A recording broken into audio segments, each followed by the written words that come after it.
हाय। Vocabulary build करना है तो मैं छोटी छोटी बातें 3 बातें बताऊंगा जिसकी वजह से आपका वोकैबुलरी कुछ दिनों में अनबिलीवेबली आप अपना वोकैबुलरी वर्ड पावर बिल्ड कर पाओगे।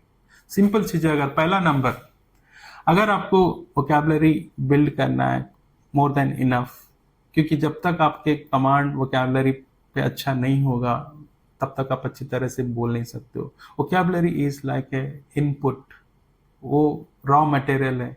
अगर आपको कुछ भी, अगर आपको आउटपुट निकालना है तो पहले इनपुट डालना पड़ेगा। उसी तरह से अगर आपको अच्छा कम्युनिकेट करना है, अच्छा लैंग्वेज के ऊपर कमांड लेना है, तो उसके लिए आपको अच्छी तरह से एक वर्ड पावर डेवलप करना ही पड़ेगा। पहला नंबर बोलूंगा कि you have to develop reading habit. अगर आप रोज नहीं रीड कर सकते हो, अल्टरनेट डे रीड कर सकते हो, हफ्ते 3-4 दिन रीड कर सकते हो, 10-15 मिनट आप डेली रीड कर सकते हो। Reading is such a thing, it will enrich your vocabulary. काफी सारे वर्ड्स जब तक आप पढ़ोगे नहीं, जब तक आप उनको देखोगे नहीं, तब तक आपका वोकैबुलरी बिल्ड नहीं होगा। Number 1 tip is reading. Number 2, reading is you should watch more and more videos। आजकल बहुत सारे पॉडकास्ट मिलेंगे अलग अलग सब्जेक्ट के ऊपर रहेगा।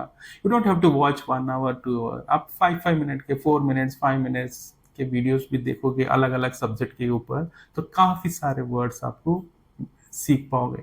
रिमेंबर, जब तक आप कोई वर्ड को सुनोगे नहीं, देखोगे नहीं, फीड नहीं करोगे दिमाग को, तब तक वो वर्ड को आप ना यूज कर सकते हो, ना वो कोई बोलेगा तो समझ सकते हो।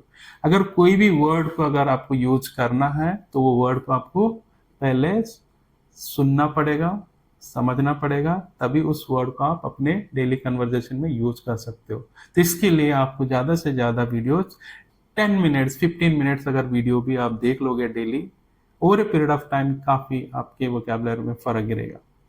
तीसरा टिप है, ये इंपॉर्टेंट है। आप चाहे सुनो चाहे देखो, काफी सारे नए वर्ड्स आते हैं, तो काफी सारे लोग क्या करते हैं, उस वर्ड को कभी यूज कर ही नहीं सकते जब तक उस वर्ड का मीनिंग आपको समझ में नहीं आता है, प्रोनाउंसिएशन समझ में नहीं आता है, स्पेलिंग समझ में नहीं आता है। ऐसे वर्ड को आप यूज नहीं कर सकते। इसके लिए आपको एक नई आदत डालनी है। उसका आदत ये है कि you need to develop a new habit of using dictionary. आजकल आपको पहले जमाने जैसा आपको बड़ा Oxford dictionary, Cambridge dictionary carry करने की जरूरत नहीं। आजकल आपको सिंपल से सिंपल मोबाइल में भी बहुत सारे ऑफलाइन या ऑनलाइन इंग्लिश डिक्शनरी मिलते हैं। आप इंग्लिश टू हिंदी बोल सकते हो, इंग्लिश टू इंग्लिश यूज कर सकते हो, इंग्लिश टू एनी लैंग्वेज आपको मिल जाएगा। सिंपल गूगल ट्रांसलेटर है जिसमें एक इंग्लिश से आप कोई भी दुनिया के लैंग्वेज में चाहे तो आप यूज कर सकते हो। लेकिन बिना डिक्शनरी यूज किए, अगर बिना मीनिंग अगर मीनिंग पता नहीं है तो आप उस वर्ड को यूज नहीं कर सकते हो। इंपॉर्टेंट ये है कि कहीं लोग, ज्यादा से ज्यादा लोग सोचते हैं कि बिना मेहनत से उनको इंग्लिश आना चाहिए। देखिए, कोई भी language is also one skill. जैसे ड्राइविंग है, डांसिंग है, वैसा अगर स्किल को सीखना है तो कुछ समय स्पेंड करना पड़ेगा उसको सीखने में और उसको प्रैक्टिस करने में। अगर आप चाहते हो कि बिना सीखे, बिना मेहनत के आपको आए, तो कोई भी नहीं आ सकता है। इसके लिए भले ही वो एक दिन नहीं होगा, 2 दिन होगा, लेकिन कुछ दिनों के बाद आप मोर देन इनफ वोकैबुलरी आप डेवलप कर सकते हो। मेरा favourite point, start using dictionary. That will help you a lot in your communication skills, in building your communication skills, building your vocabulary.